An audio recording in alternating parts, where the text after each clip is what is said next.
Guys আমি যাচ্ছি শাখা বীজ লাগাইতে আমার নিজের ক্ষেতে কিভাবে বীজ লাগায় আপনাদের সবাইকে দেখাবো। আমার সাথে থাকেন সবাই আর দেখতে থাকুন আমার নতুন ব্লগ।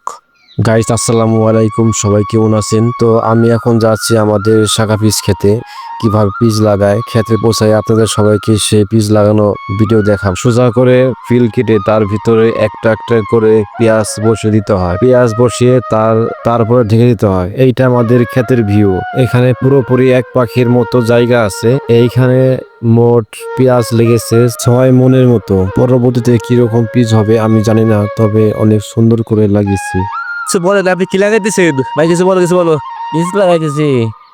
এই পিচের দাম কিরকম? পিসের দাম তো ভালোই, তো আসলে খুব ভালোই হইতেছে। এই পিচ লাগানোর পরে কি করবে? এবার পাইন দেবো, নিরানি দেবো, সার দেবো, সব কিছু দিতে হবে।